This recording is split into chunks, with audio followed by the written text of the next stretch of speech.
Good morning student. पिछले class में हम लोग ऑर्डर ऑफ रिएक्शन के बारे में बात कर रहे थे और वहाँ आपको बताया था कि ऑर्डर ऑफ रिएक्शन ये एक एक्सपेरिमेंटल वैल्यू है और इस एक्सपेरिमेंटल वैल्यू को हम लोग रेट लाइक इक्वेशन से निकालते हैं। ये रेट लाइक इक्वेशन ऑलरेडी दिया हुआ रहेगा और आगे जब हम लोग experimental methods for determination of order of reaction पढ़ेंगे तो वहाँ एक्सपेरिमेंटल डाटा दिया रहेगा और उससे ऑर्डर ऑफ रिएक्शन निकालेंगे। ऑर्डर ऑफ रिएक्शन से रिलेटेड कुछ और very short answer type question होते हैं, उसके बारे में हम लोग बात करते हैं। मान लीजिए क्वेश्चन दिया हुआ है कि chemical reaction is of second order with respect to A and first order with respect to B. यह स्टेटमेंट दिया हुआ है, a chemical reaction is second order with respect to A and first order with respect to B if the concentration of A and B are doubled, A और B दोनों के concentration को doubled कर दिया गया, then what would be the new rate of reaction. तो आपसे पूछा जा रहा है कि इनका नया रेट ऑफ रिएक्शन क्या होगा। अब इसे हम लोग दो मेथड से बनाएंगे, एक जो ट्रेडिशनल मेथड है, कंसेप्चुअल पार्ट है उसके अनुसार से, और दूसरा वो अप्लाई करेंगे जहां से हम लोग डायरेक्ट बना सके ऑब्जेक्टिव क्वेश्चन सोल्व करते वक्त। जैसे अब यहां जो स्टेटमेंट दिया हुआ है उसके अनुसार से पहले इसका rate like equation according to question the chemical reaction is second order with respect to A, तो यहां लिखा जाएगा rate of reaction it would be equal to K into A के रिस्पेक्ट में सेकेंड ऑर्डर तो A का power 2 and first order with respect to B तो B के रिस्पेक्ट में फर्स्ट ऑर्डर 1 लिख भी सकते हैं, नहीं भी लिख सकते हैं, इसे इक्वेशन फर्स्ट में। अब कह रहा है what would be the new rate of reaction if both A and B are double, A और बी दोनों को डबल कर दिया गया। तो न्यू रेट ऑफ रिएक्शन को हम लोग रेट डैश कर देते हैं और यहां ये हो जाएगा k इंटू ए को डबल किया गया तो यहां ये कर देते हैं 2a to the power 2, b को भी डबल कर दिया गया है 2b, अलग अलग भी हो सकता था, a को डबल किया जाता b को हाफ, तो यहां पर 2a करते और यहां पर b/2 कर देते। ये इक्वेशन सेकंड हो गया। अब रेशियो निकालना है तो इक्वेशन सेकंड को डिवाइड कर देते हैं इक्वेशन फर्स्ट से, तो देखो क्या निकल जाएगा, new rate of reaction by initial rate of reaction it would be equal to k into ये 2 का स्क्वायर है, देखो तो अगर इसको हम ब्रैकेट से बाहर निकालें तो 4a टू द पावर 2 लिखा जा सकता है, स्क्वायर है तो 2 2 जा 4 हो गया into 2 into B divided by यहां k into a to the power 2 into b। अब देखो कई पार्ट कैंसिल हो रहा है, k कैंसिल हो गया, a to the power 2 cancel हो गया, b कैंसिल हो गया। अब यहां क्या बचा 4 और ये 2, 4 2 जा कितना हो गया 8, तो हम लोग लिख सकते हैं the new rate of reaction would be equal to rate into 8, यानी पहले वाले रेट ऑफ रिएक्शन का 8 टाइम्स हो जाएगा, यानी जो भी रहा है। तो ये कंसेप्चुअल पार्ट हो गया, इस तरीके से निकाल सकते हैं। अगर सी रहता तो उसको भी वहां पर लिख देते, लेकिन अगर ऑब्जेक्टिव सोल्व कर रहे हैं तो यहां इतना लिखने का कोई जरूरत ही नहीं है, आप डायरेक्ट उसके वैल्यू को वहां पर आप बना सकते हो। कैसे, जो देखो, और इसी से रिलेटेड एनसीईआरटी के कुछ क्वेश्चन को डिस्कस करेंगे। The chemical reaction it's second order with respect to A and first order with respect to B. तो यहां लिखेंगे according to question the rate is second order with respect to A and first order with respect to B. आगे ये सारा काम rough में करना है। अब जो चेंजेस किया गया, ए को डबल किया गया और बी को भी डबल, तो जहां ए है डबल किया गया तो यहां 2 कर दिए, बी को भी डबल किया गया तो यहां भी 2 कर दिए। तो देखो तो 2 का स्क्वायर करेंगे 4 2 जा कितना हो गया 8, यानी कि new rate of reaction initial rate of reaction का 8 टाइम्स हो गया। यहां भी 8 टाइम्स आया, यहां भी 8 टाइम्स आया। कुछ और क्वेश्चन बनाते हैं हम लोग। दोनों पार्ट को आप लिखोगे अपनी कॉपी में, ये पार्ट भी लिखोगे और करके और ये पार्ट भी लिखोगे। अब कुछ और क्वेश्चन बनाते हैं इसी मेथड से। अगर क्वेश्चन कह रहा है कि chemical reaction is of second order with respect to A, first order with respect to B and third order with respect to C.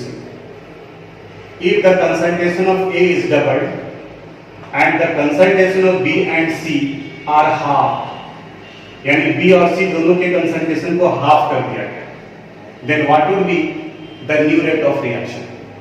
तो अब आप यहाँ सबसे पहले इसको इक्वेशन में कन्वर्ट करो, A के रिस्पेक्ट में सेकेंड ऑर्डर, A के रिस्पेक्ट में सेकेंड ऑर्डर, B के रिस्पेक्ट में फर्स्ट ऑर्डर और C के रिस्पेक्ट में third order, C to the power 3। अब वैल्यू बैठाओ, A के कंसंट्रेशन को डबल किया गया, तो जहां A है उसकी जगह पर 2 कर दी। B के कंसंट्रेशन को हाफ किया गया, तो B की जगह पर हाफ, C के कंसंट्रेशन को हाफ किया गया, तो फिर C की जगह पर भी हाफ टू द पावर 3। अब ये हो गया 2 का स्क्वायर करेंगे तो 4 इंटू 1/2 इंटू 1/8। अब आप देखो 4 2 जा 8, यानी फाइनल क्या आ गया 1/4 टाइम्स। बन जाएगा इस तरीके का क्वेश्चन। तो इसी तरीके से करके एनसीईआरटी में कई क्वेश्चन दिया हुआ है, वहां तो एक ही रिएक्टेंट को लेकर के चल रहा है। वहां करेंगे chemical reaction is of second order with respect to reactant, यानी रिएक्टेंट के रिस्पेक्ट में सेकंड ऑर्डर का है। What would be the new rate of reaction if the concentration of reactant is doubled? तो रिएक्टेंट को डबल कर दोगे तो 2 का स्क्वायर कर देंगे, तो ये वैल्यू कितना हो गया 4 टाइम्स हो गया। तो इस तरीके से क्वेश्चन नंबर हम बता देंगे, वो क्वेश्चन आप कंप्लीट कर लोगे। तो ये ऑर्डर ऑफ रिएक्शन से रिलेटेड क्वेश्चन था। अब हम लोग बात करते हैं इनिशियल रेट मेथड से रिलेटेड क्वेश्चन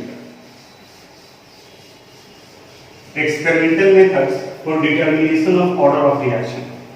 एनसीईआरटी ने क्वेश्चन तो दिया है, लेकिन इसके बारे में डिस्कस नहीं किया है।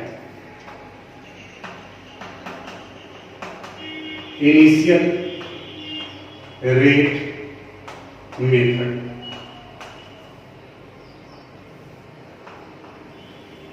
इनिशियल रेट मेथड में क्वेश्चन टेबुलर फॉर्म में दिया होता है, और उस टेबुलर फॉर्म से आपको एक एक करके उनके वैल्यू को कैलकुलेट करना होता है। हम यहाँ क्वेश्चन लिखते हैं, आपको ऑलरेडी वो लिखा हुआ रहेगा, देंगे पीडीएफ वहां पर, और फिर सोल्व करते वक्त में से हमें मिटाना पड़ेगा। तो आप देखोगे क्वेश्चन क्या कर रहा है। यहाँ पर सबसे पहले एक्सपेरिमेंटल डाटा यूज कर रहा है। इस जगह पर मोलर कंसंट्रेशन दिया हुआ है सपोज ए का, यहाँ मोलर कंसंट्रेशन दिया हुआ है बी का, और इस जगह पर रेट दिया हुआ है, और इनका यूनिट है mole litre inverse second inverse.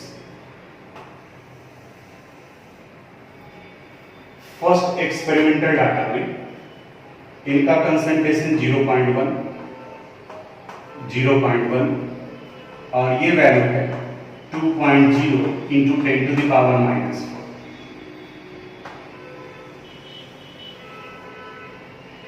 Second वाले एक्सपेरिमेंटल डाटा में इनका वैल्यू है 0.2, इनका वैल्यू है 0.4,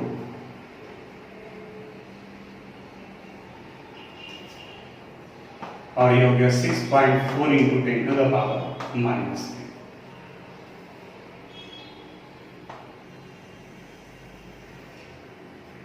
थर्ड वाले एक्सपेरिमेंटल डाटा में ये वैल्यू है 0.4, ये वैल्यू है 0.4, और ये आ गया 1.28 इंटू 10 टू द पावर -2।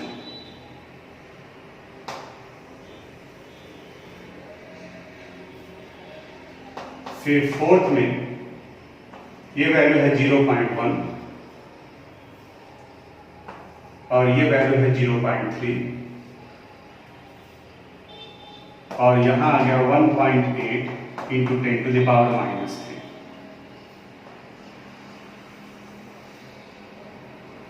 ये एक्सपेरिमेंटल डाटा है। जो एक्सपेरिमेंट करके निकाला गया। आपसे पूछा जा रहा है rate law equation, order with respect to each reactant, with respect to each reactant, यानी ए और बी के रिस्पेक्ट में। ये तो रेट लॉ इक्वेशन से पता चल जाएगा रिएक्टेंट। थर्ड, वैल्यू ऑफ के, यानी कि रेट कांस्टेंट का वैल्यू क्या होगा, वो इन सबसे निकालना होगा।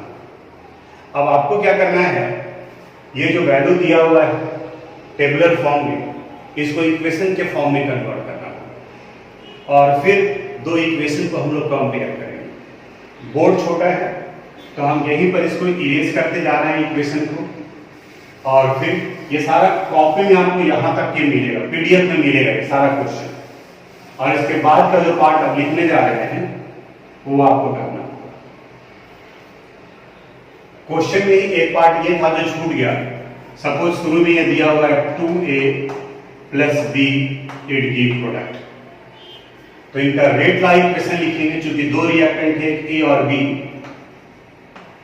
तो इनका रेट लॉ अपनी तरफ से लिखोगे तो यह आ जाएगा rate would be equal to k into a to the power p into b to the power q, और हमें पूरा कैलकुलेशन करके इसी p और q का वैल्यू निकालना है। अब क्या करोगे, इन सब को इसी फॉर्मेट पर पुट करेंगे। जैसे फर्स्ट वाले में देखो, रेट का वैल्यू है 2.0, यहां लिखे 2.0 into 10 to the power minus 4 is equal to k into a का वैल्यू 0.1, तो 0.1 to the power p into 0.1 to the power q। ये इक्वेशन फर्स्ट हो गया। उसी तरह से फिर इक्वेशन सेकंड नोट करेंगे।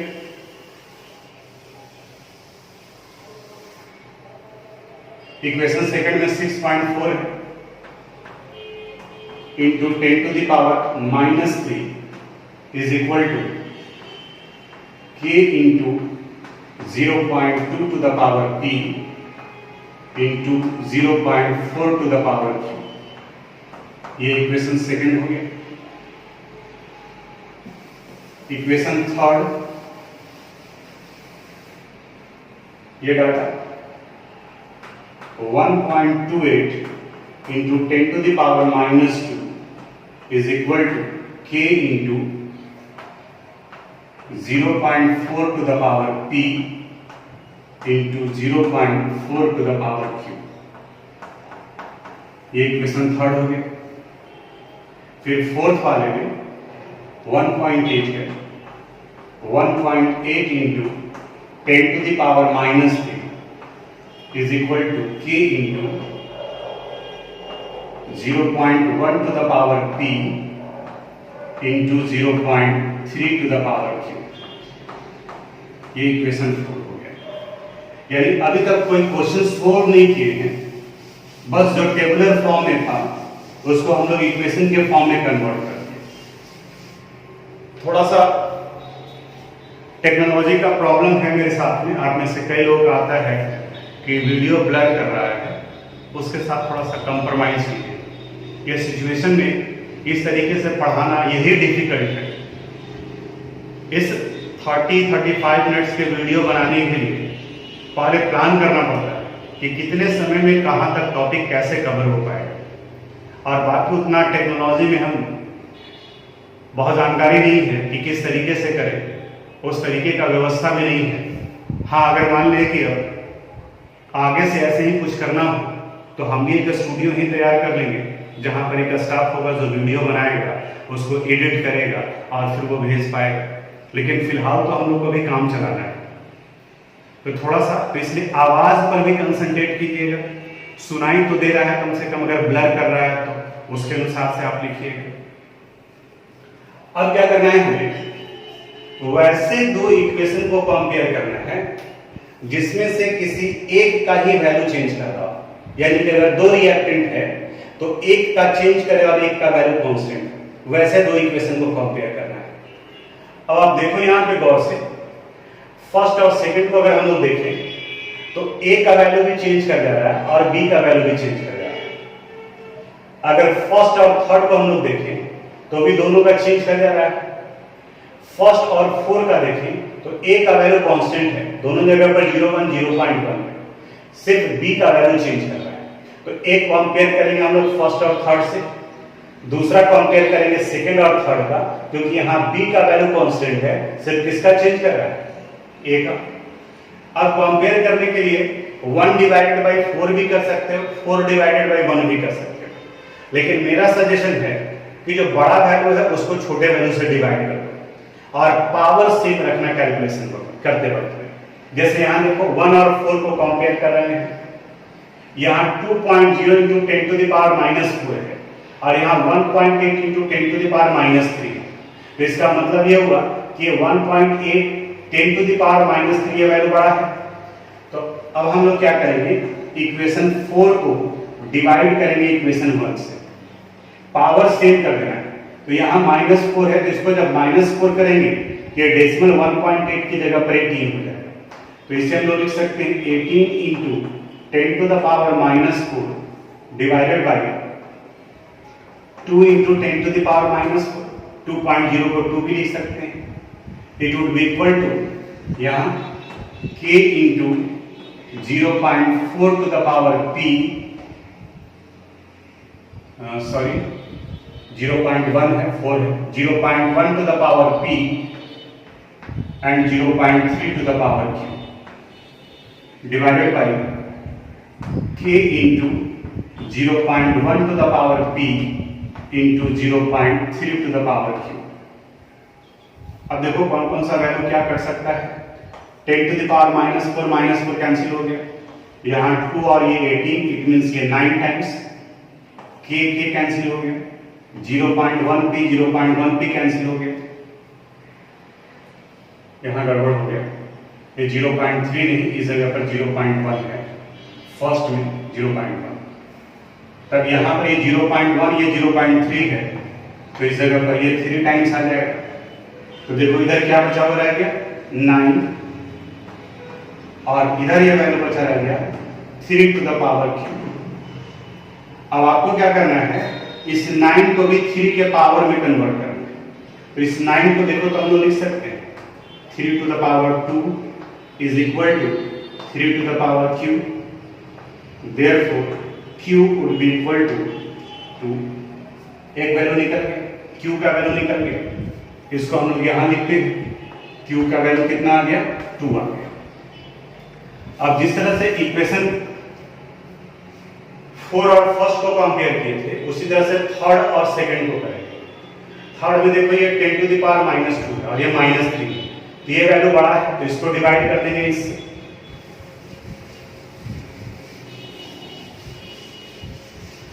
तो अगले स्टेप में इक्वेशन थर्ड को डिवाइड कर देंगे इक्वेशन सेकंड से। यहां -3 है, -2, इसको -3 करेंगे तो 12.8 हो जाएगा। तो 12.8 into 10 to the power -3 divided by 6.4 into 10 to the power -3 is equal to यहाँ k into 0.4 to the power p into 0.4 to the power q divided by second में आया है k into 0.2 to the power p into 0.4 to the power q। अब देखो जितना value cut सकता है, 10 to the power -3 cancel, 2 times k cancel, ये 0.2 और ये 0.4 है, 2 टाइम्स, ये पूरा कैंसिल हो गया। तो यहां बचा 2 is equal to 2 to the power p, यानी 2 to the power 1 is equal to 2 to the power p। तो आप कर सकते हो कि p is equal to value कितना हो गया 1। तो सेकंड पार्ट में पता चल गया, p का वैल्यू आ गया 1। अब हमें p भी पता चल गया और q भी पता चल गया, तब बाकी का क्वेश्चन जो है वो ये सोल्व हो जाएगा, पी और क्यू का वैल्यू ऐड करते चले जाएंगे। तो अब यहां निकाल सकते हैं हम लोग। नाउ रेट लॉ इक्वेशन या रेट लॉ भी लिख सकते हैं। Rate would be equal to K into A to the power P, और p का वैल्यू कितना आया है 1, तो ये सिर्फ a लिखेंगे। b to the power q है और q का वैल्यू कितना आ गया 2, तो यहां लिखेंगे हम लोग b टू द पावर 2। ये फर्स्ट क्वेश्चन बन गया। Second, order with respect to a, ये 1 आ गया। Order with respect to b, ये 2 आ गया। और ओवरऑल ऑर्डर ऑफ रिएक्शन जिसे हम लोग n कहेंगे, तो ये 1 + 2, इट मींस इनका ऑर्डर कौन सा हो गया, थर्ड ऑर्डर हो गया। अब इसके बाद में थर्ड क्वेश्चन में k का वैल्यू निकालना, तो फिर यहां आते हैं। Rate is equal to k into a into b to the power 2। Therefore, K would be equal to rate divided by molar concentration of A into B to the power 2। अब ये चारों में से कोई एक इक्वेशन से value रखो, हम फर्स्ट से रख रहे हैं। तो रेट के लिए हो गया 2.0 into 10 to the power -4 divided by a के लिए वैल्यू 0.1, यहां 0.1 का स्क्वायर, 0.1 का मतलब 10 टू द पावर -1, यानी 2.0 into 10 to the power -4 is equal to 10 to the power -3। अब ये वैल्यू ऊपर जाएगा तो +3, यानी ये वैल्यू आ गया 0.2। अब ऑर्डर याद करो, ये इनका ऑर्डर 3 था, थर्ड ऑर्डर का। तो थर्ड ऑर्डर के लिए यूनिट आता है मोल -2 लीटर स्क्वायर और सेकंड इनवर्स। वहीं अगर टाइम रेट में देखना होगा, अगर रेट में टाइम मिनट में है तो यहां पर मिनट इनवर्स लिखेंगे, अगर सेकंड में है तो सेकंड इनवर्स लिखेंगे। वो आप देख लीजिएगा, विधियान नहीं आ रहा है। तो ये इस तरीके से ये क्वेश्चन बनेगा। बिल्कुल इसी तरीके का एक क्वेश्चन आपके एनसीईआरटी बुक में भी दिया हुआ है, वो आप आगे डिस्कस करें। का question number 4.11, exercise question number 4.11। यहां पर ये दिया हुआ है 2a + b it give c + d। अब यहां ये 2 है, 3 है, 4 है, उससे मतलब नहीं है। जब भी आप रेट लॉ इक्वेशन लिखोगे तो rate would be equal to लिखेंगे आप a है तो a का पावर आपको p मान लो, और b है तो b का पावर आप q मान लो। और इसके बाद जैसे इसके पहले वाले क्वेश्चन को हम लोग इक्वेशन जो टेबुलर फॉर्म में दिया हुआ था, वही टेबुलर फॉर्म में यहाँ भी डाटा दिया हुआ है, इसको इक्वेशन में पुट करोगे और बनाओगे, बिल्कुल ये बनेगा एक्सरसाइज, बिल्कुल एकदम सेम टाइप ऑफ क्वेश्चन। 4.11 के बाद में एक्सरसाइज के क्वेश्चन नंबर 4.12 पर आओगे। 12 पर ऑर्डर ऑलरेडी दिया हुआ है, रेट लॉ दिया हुआ है। कैसे है जो the reaction between A and B is first order with respect to A and zero order with respect to B. First order with respect to A यानी a to the power 1 and zero order with respect to b, तो b का power zero करेंगे। ये पता है आपको कि किसी का पावर अगर जीरो करते हैं तो 1 हो जाएगा। तो अगले स्टेप में ये वैल्यू आ जाएगा rate would be equal to k into a। अब इसके बाद में आप अगर क्वेश्चन देखेंगे तो कई जगह पर ब्लैंक्स दिया हुआ है, लेकिन फर्स्ट में कंप्लीट डाटा दिया हुआ है। तो आप क्या करोगे, एक्सपेरिमेंट ध्यान से सुनोगे, आप यहीं पर क्वेश्चन बनेगा। फर्स्ट टेबुलर फॉर्म में जो एक्सपेरिमेंट फर्स्ट में डाटा दिया हुआ है, तो फर्स्ट में ए का भी कंसंट्रेशन है, बी का भी कंसंट्रेशन है और रेट भी है। तो बी का तो जीरो हो गया, उसको आप छोड़ ही करके चलो। तो रेट का वैल्यू दिया हुआ है, ए का वैल्यू दिया हुआ है, तो आप किसका वैल्यू निकाल लोगे, के का। यानी कि एक्सपेरिमेंट फर्स्ट में आप के का वैल्यू निकाल लेंगे, रेट और ए का वैल्यू यूज करके। के लिए फार्मूला आप यूज करोगे तो के वुड बी इक्वल टू आ जाएगा रेट डिवाइडेड बाई ए। अब चूंकि के रेट कांस्टेंट है तो जो रेट कांस्टेंट का वैल्यू फर्स्ट वाले इक्वेशन में आएगा वही रेट कांस्टेंट का वैल्यू सेकंड, थर्ड और फोर्थ में भी आ जाएगा। यानी कि के का वैल्यू जो फर्स्ट में आएगा वो सेकंड में भी होगा, थर्ड में भी होगा और फोर्थ में भी होगा। अब देखो के का वैल्यू पता चलेगा, ये फर्स्ट वाले से पता चलेगा।